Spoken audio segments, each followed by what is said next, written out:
오늘은 기독교 강요 제6강입니다. 오늘은 우리 성경 말씀을 한 구절 읽고 시작하겠습니다. 출애굽기 20장 1절에서 6절입니다. 한 절씩 교독하겠습니다. 하나님이 모든 말씀으로 말씀하여 이르시되 나는 너를 애굽 땅 두기었던 집에서 네가 연애 내 하나님 여호와니라. 너는 나 외에는 다른 신들을 내게 두지 말라.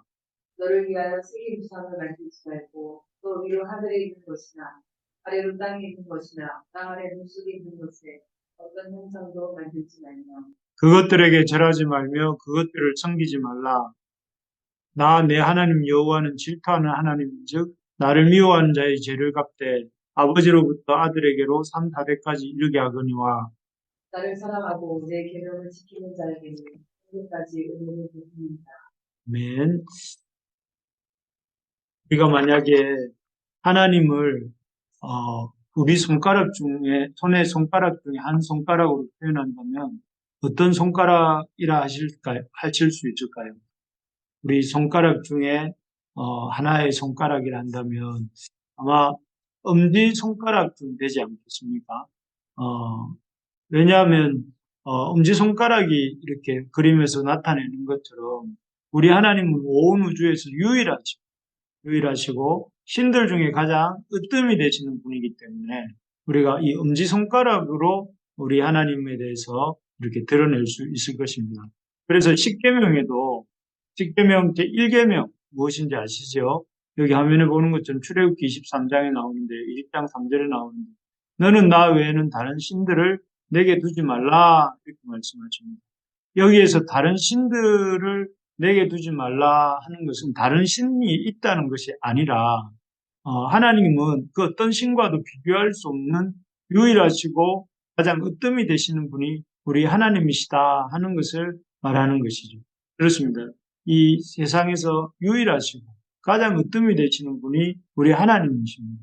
그래서 이어지는 제2계명에서는 뭐라고 하느냐면은 1계명을 받아서 하늘과 땅 속, 땅, 물 속에 그 어떤 형상으로든지 하나님의 형상을 만들지 말라 이렇게 하십니다. 그래서 왜냐하면 보이지 않으신 하나님을 형상으로 만드는 것은 하나님을 뭘로 만드는 것입니까? 창조주 하나님을 피조물로 전락시키는 일입니다. 형상을 가진 존재로 만드는 것은. 그리고 그렇게 되면 창조주로서의 하나님의 영광이 가려지게 되죠. 그래서 이런 어떤 분명 하나님이 이 세상에서 유일하신 분이고 또 으뜸이 되시는 분이다 하는 것을 1계명, 2계명으로 이렇게 확실하게 해두십니다.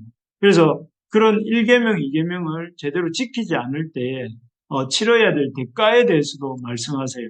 그게 아까 읽었던 출애굽기 20장 5절에 나오는 말인데 우리 5절, 6절 같이 한번 읽어보겠습니다. 시작. 그것들에게 절하지 말며 그것들을 섬기지 말라. 나 내 하나님 여호와는 질투하는 하나님인즉 나를 미워하는 자의 죄를 갚되 아버지로부터 아들에게로 3, 4대까지 이르게 하거니와 나를 사랑하고 내 계명을 지키는 자에게는 1000대까지 은혜를 베푸느니라. 여기에 이렇게 되어 있습니다. 하나님이 형상, 우상의 형상을 만들어서 그것에게 절하며 섬기는 것은 하나님이 그것을 미워하시는 것이어서 그 아버지로부터 아들에게로 3, 4대까지 하나님이 죄를 갚으시겠다 이렇게 말씀하십니다. 그것은 하나님의 법칙을 이렇게 어기는 일이기 때문에 그렇습니다. 왜냐하면은 여러분 어떤 사람이 중력을 무시하고 아무 전기도 없이 한 4층이나 5층쯤 되는 옥상에서 지상으로 뛰어내리면 어떻게 될까요? 아무 장비도 없다면 그 사람 중상을 입겠죠.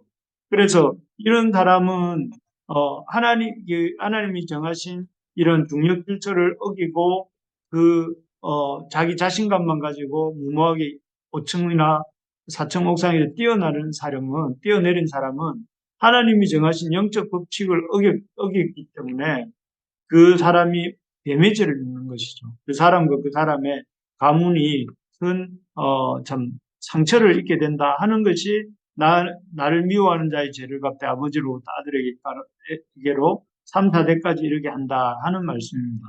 하지만 이렇게까지 하나님의 자신의 유일하심과 으뜸되심을 사람들에게 성경 말씀을 통해서도 알려주시고 또 자연 만물을 통해서도 알려주시지만 그럼에도 불구하고 우상을 만들지도 섬기지도 말라는 이 말씀을 인정하고 섬기지 않습니다. 사람들은 하나님의 유일하신 하나님 되심과 으뜸되신 하나님이라는 사실을 잘 인정하지 않습니다. 그래서 오히려 우리 로마서 말씀 본 것처럼 그 생각이 교만하여서 생각이 허망하여지고 미련해져서 헛된 우상을 만들고 그 우상을 예배하고 섬기는데 열심을 냅니다. 그래서 우리 이 바사, 페르시아 사람들은 해와 달을 이렇게 신으로 모시고 이집트 사람들은 해와 달에 대해서 동물들을 신격화하고 그리고 그리스 사람들은 인간의 형태를 본뜬 이런 신들을 만들어서 이런 형상을 우상으로 섬기는 것을 보게 됩니다.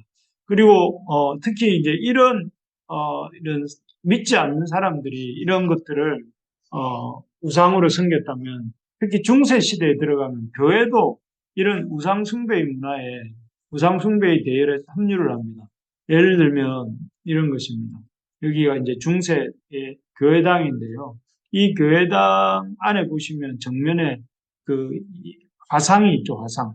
예수라고 생각되는 인물을 그림으로 그려서 이렇게 예배당 정면에 붙여 놓았고, 그리고 여기 군데군데 이런 성인들의 모습이 이렇게 자리에 이렇게 있습니다. 화상으로 붙어 있죠. 일종의 그림으로 된 형상이라 할 수 있고 우상이라 할 수 있는데요. 이러한 것들을 주 500년까지는 이런 어떤 우상, 형상, 화상 같은 것을 교회가 섬기지 않았습니다. 그런데 중세 시대에 들어가면서 이렇게 이런 교황 그레고리우스라고 하는 사람이 이 하나님을 나타내는 화상 또는 형상 또는 우상을 무지한 자들을 위한 참고서다. 그를 모르고 하나님에 대해서 무지한 자들에게 이렇게 교육을 해주는 참고서다 이렇게 말을 하면서 하나님의 형상을 본뜬 우상을 교육적인 기능을 가졌다고 하면서 교회 안에 형상 숭배, 우상 숭배, 화상 숭배를 이렇게 받아들이게 되죠.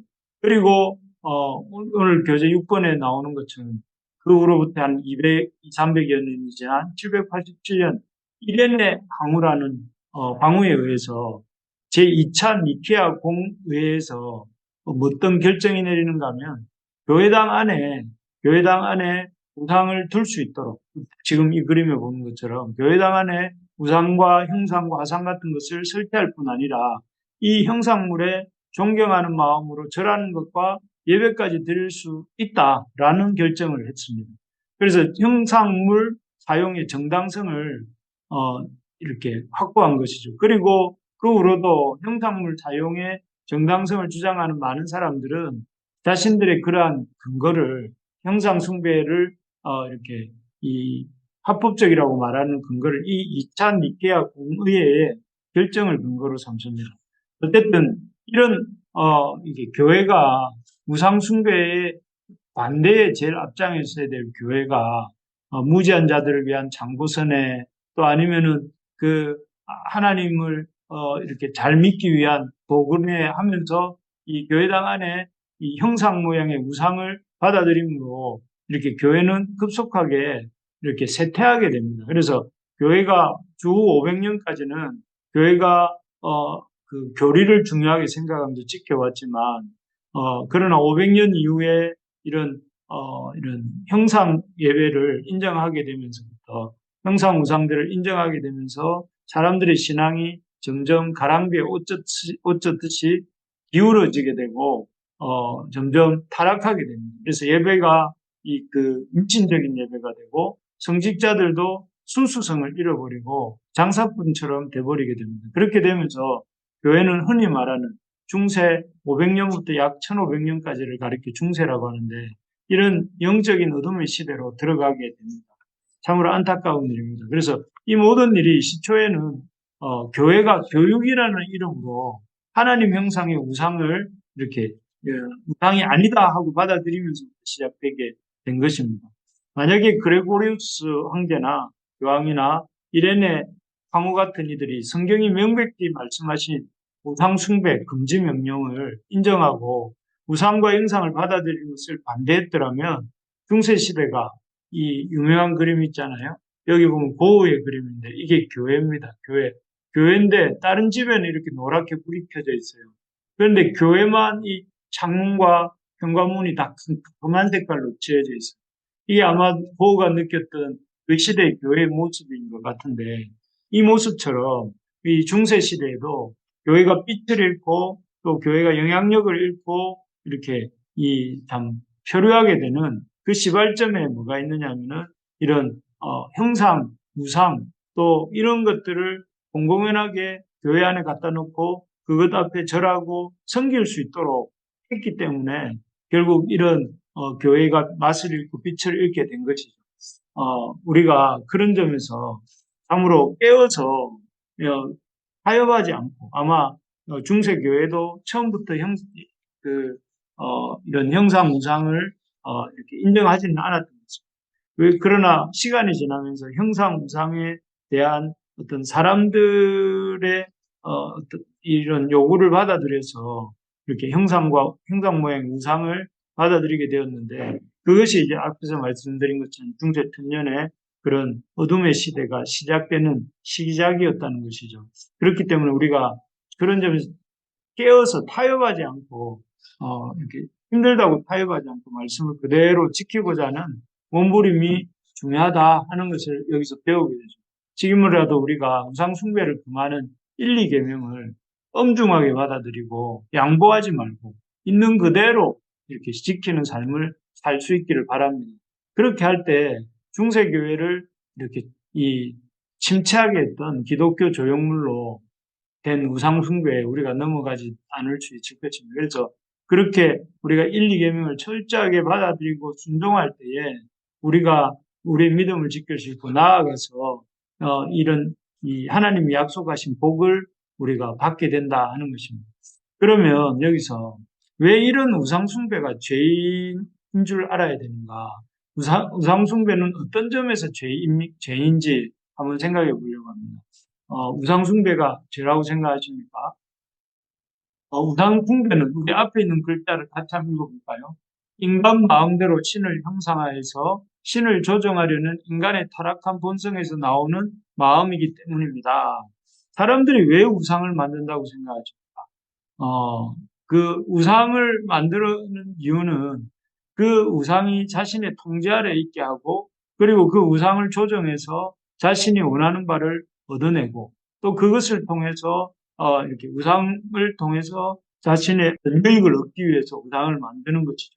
그래서 신을 이렇게 이 신의 통제 아래서 벗어나서 오히려 자신이 신을 통제하고 이득을 취하는 방편으로 이렇게 이 우상을 섬긴다는 것입니다. 오늘 지난주 우리 살펴봤지만 인간의 자기중심적 죄성이라는 것을 배웠습니다. 마땅히 감사해야 될 창조자 하나님께 감사하지 않고 또 하나님을 마음에 두는 것조차 싫어하는 것. 그리고 이렇게 하나님께 감사할 줄도 모르고 하나님을 마음에 싫어하는 이런 마음이야말로 자기중심적 죄성이라 할 수 있는데 이러한 자기중심적 죄성의 결과는 어떻게 되느냐면 앞에서 본 것처럼 그 생각이 허망해지고 마음이 미련한 것에 굴복하게 됩니다. 그래서 어떤 다음 단계가 뭐냐면 그 결과 사람들은 썩지 아니하는 하나님의 영광을 썩는 금수와 버러지 형상의 우상으로 바꿔버렸다. 이렇게 말을 하면서 그렇게 등장한 것이 바꾸어버리죠. 그래서 사람들이 그 하나님을 마음에 두기 싫어할 때 생각이 허망해지고 마음이 미련해졌을 뿐만 아니라 이런 썩지 아니하는 하나님의 영광을 금수와 버러지 형상의 우상으로 바꾸는데 그렇게 등장한 것이 바로 앞에서 본 것처럼 바사와 이집트, 그리스, 동양 등에서 하나님의 영광을 대체하여 나타난 금수와 버러지와 사람 형상의 다양한 우상들인 것입니다. 그들은 이렇게 신을 형상화함으로써 그 형상 안에 자신을 제한하고 그리고 자신들의 필요한 것들을 이 형상들에게 빌면서 신들은 인간의 요청에나 응답하는 존재로 제한시켜버림으로 신마저도 인간 아래 두고자 하는 그런 마음이 이런 형상 모양의 우상을 만드는 사람들의 마음이다 하는 것입니다. 그래서 우리가 이 형상 모양의 우상을 이렇게 볼 때에 그 형상 모양의 우상을 통한 우상 숭배는 인간의 그 어떤 하나님을 인정하기 싫어하는 교만에서 시작된 것이고 또 이러한 우상 숭배, 형상 모양을 통한 우상 숭배는 결국은 진짜 우상 숭배로 빠지게 해서 결국은 이렇게 이 그 사람으로 하여금 급격히 타락하게 만든다 하는 사실을 알아야 되겠습니다. 그래서 우리는 참 어떤 형상도 만들지 말라 하신 주님의 말씀을 그대로 듣고 어떤 모양의 형상도 만들지도 섬기지도 않는 우리 모두가 되기를 소망합니다. 두 번째로 보면 두 번째에는 우상 숭배가 어떤 점에서 죄인가 2번을 우리 같이 한번 읽어봅시다. 시작. 유일하신 하나님께만 예배하지 못하게 하기 때문이다. 여기에 중요한 단어는 만입니다. 만. 우리의 진정한 예배의 대상은 하나님 한 분이시죠. 그런데 그렇기 때문에 예배자에게는 하나님 한 분만 보여야 됩니다. 그렇게 하지 못하는 게 우상이죠. 그래서 유일하신 하나님께만 예배하기 위해서 또 이렇게 우상숭배를 멀리 해야 된다. 우상숭배를 하면 안 된다 하는 것이죠. 앞에서도 말씀드렸지만, 칼빈 시대 당시 가톨릭 교회는 하나님께 가까이 가도록 도와주는 형상들, 이를테면 성화라든지 성상이라든지 혹은 성인숭배라든지 혹은 마리아 숭배 같은 것들을 교육적 현황이 있다고 인정하였죠. 그래서 이런 것들을 이렇게 섬기는데요. 그들은 뭐라고 말을 하면서 이런 것들을 섬기는 거냐면 하나님은 예배의 대상이고 우상은 섬김의 대상이다.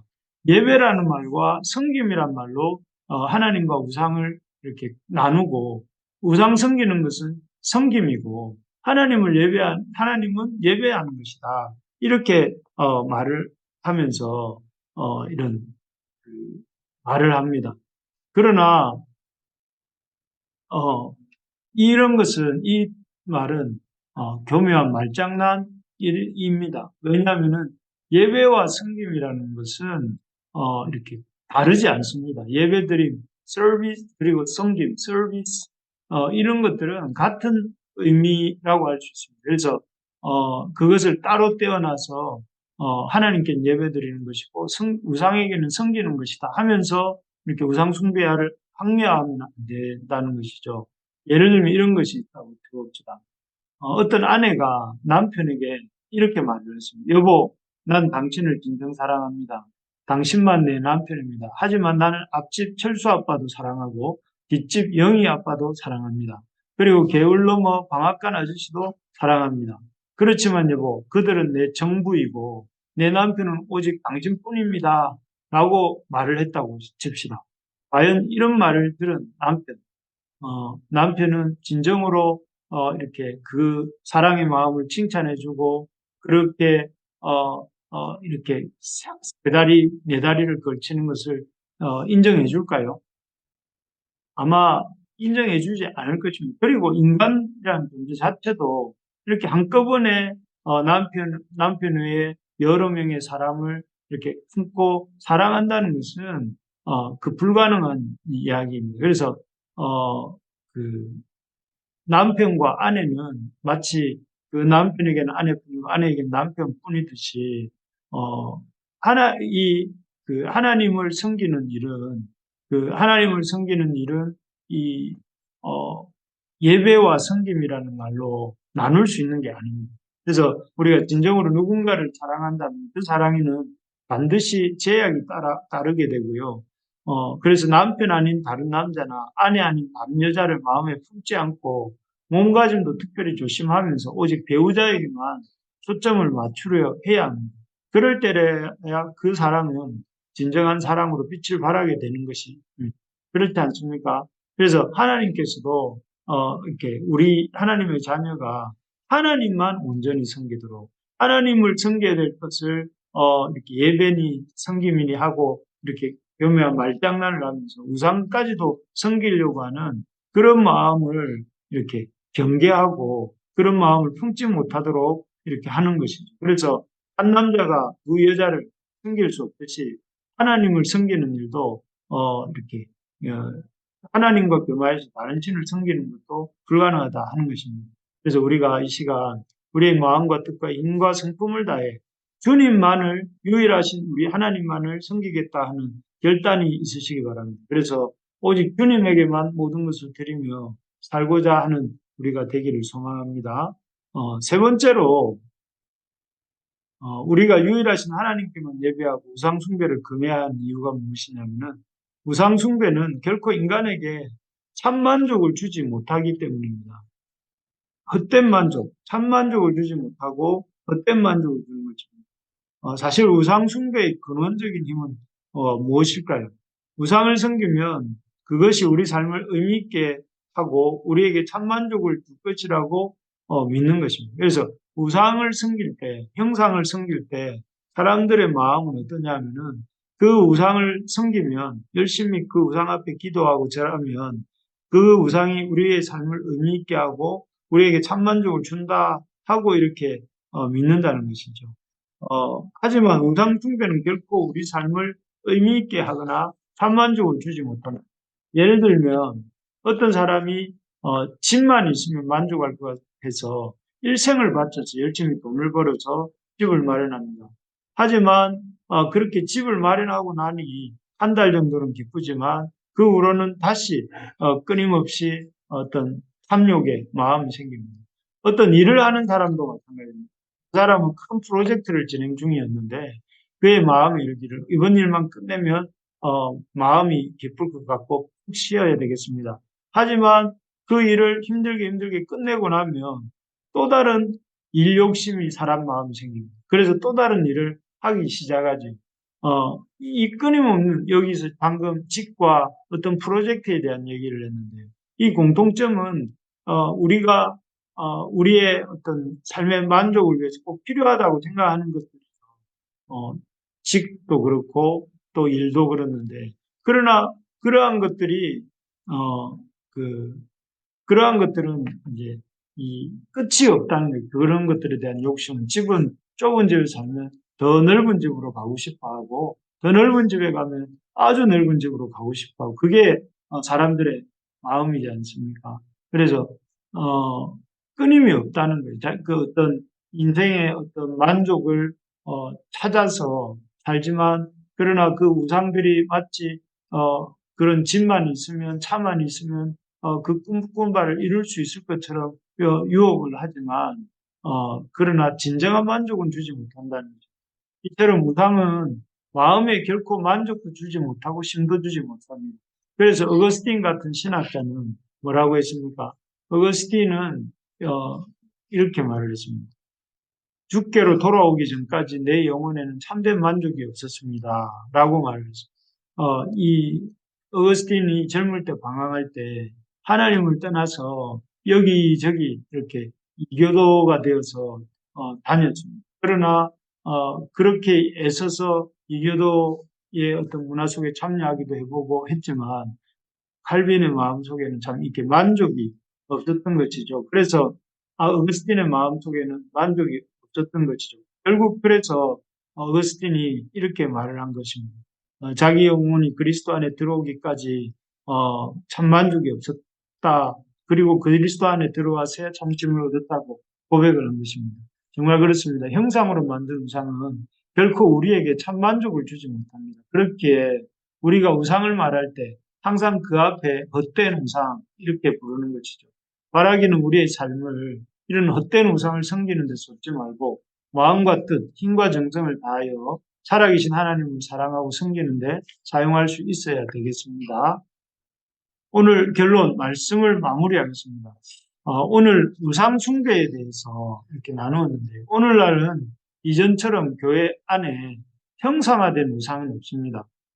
오늘 쭉 살펴본 것처럼 이런 우상, 형상으로서의 우상은 없습니다. 하지만 오늘날의 우리 이 믿는 자들의 우상은 우리가 그리스도를 바라보는 것 이상으로 더 바라보고 소망하는 것. 예를 들면 사람에게 인정받는 것이라든가 또 삶의 기쁨을 추구하는 삶이라든가 또 만족을 장래의 소망이라든가 미래의 안전이라든가 가정이라든가 사역이라든가 이런 것들, 내가 그리스도보다 더 소망하고 그리스도를 바라는 것보다 더 바라보고 이렇게 갈망하는 것, 이런 것들이 우리의 우상이 된다는 것이죠. 이런 것들이 혹시 우리의 우상이 되어 있지 않은지 살펴보고 오직 하나님만을 섬기고 경배할 수 있는 우리가 되기를 소망합니다.